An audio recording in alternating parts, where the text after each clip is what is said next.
Hey guys, Johnny Good here for Real Home Studio. Today, taking a look at Yamaha's MG10XU mixing console.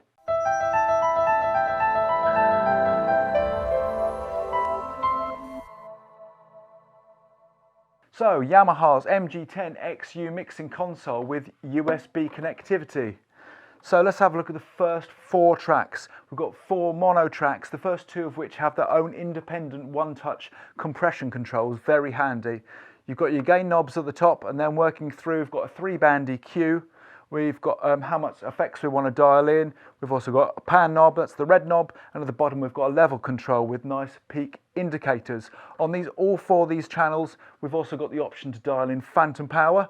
We've only got the compressor, one-touch compressor on the first 2 channels, but the extensive 3-band EQ continues for channels 3 and 4, as does for all of these channels a 26 decibel pad, which is really handy if you've got a really loud source, and a high pass filter as well, which is really handy, really usable for vocals, which is going to roll you off from 80 hertz.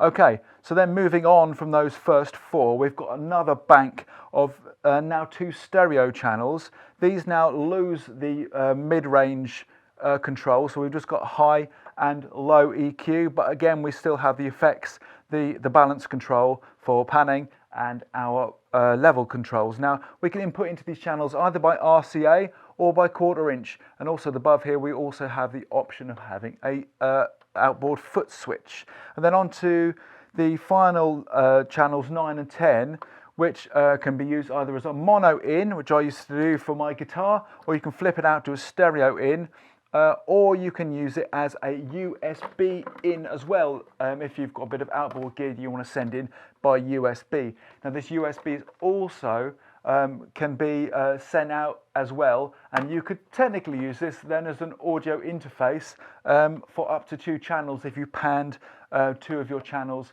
left and right and record up to 2 channels simultaneously. So a really clever bit of kit. We'll come back to that bit about that in a little bit. So that's our channels covered. So as all these small mini mixing desks and recorders often are, whilst they are 10 channels, they are condensed down somewhat. So you're not getting 10 true mono channels, but it is very, very flexible. And again, when you're playing live, if you've got like keyboards or you've got some backing music that you want to use, having these stereo functions is really, really useful.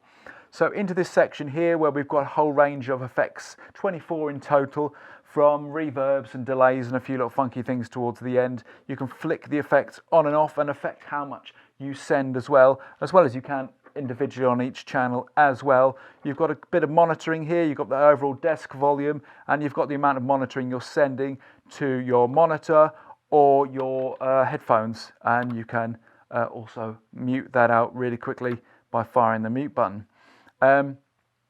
You can affect the parameter or the amount of depth of your effects with this knob here, and you can easily one-touch flip through the programs with this micro switch knob here.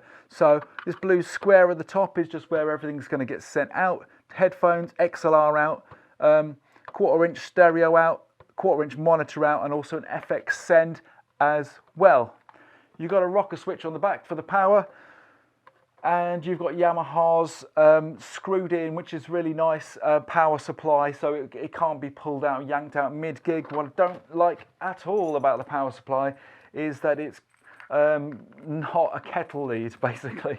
So if you're gigging and this goes wrong in any way, or kinks, or gets broken in your bag, there's basically no gig. So you're going to want to get a spare one of these if you're going to be gigging with one of these desks. They're around £50, that's around a third-ish of the price of the desk. So that's something to bear in mind when you're buying it. So overall, it's a great desk. Now, I just want to go back to the point about recording. So yes, it does USB out as well. Now that's really, really useful if you want to record your gig, if you want to send out to your own door. You could technically, yes, use it for an audio interface as well. However, when I've used it up against either the Focusrite or Zoom's R16, the noise floor is noticeably quite a lot louder. So yes, you can. Should you? Well, that's up to you. You know, it might be quite useful maybe if you're a blogger. Of course, if you're going to do that, make sure you set everything flat, take the compression off and everything, just send the signal through as true as possible. but I would recommend, like with all sort of one box does all things, that they tend to spread themselves a little bit thin. So yeah, it's a great function. I would say more for capturing the sound whilst you're performing live. Over the 5 years, it's been a really strong, good desk for me. It's never had any problems whatsoever, and I would not hesitate to recommend Yamaha's MG10XU. Hope you enjoyed this video. If you did, please remember to like, subscribe, and make sure you have yourself a great day.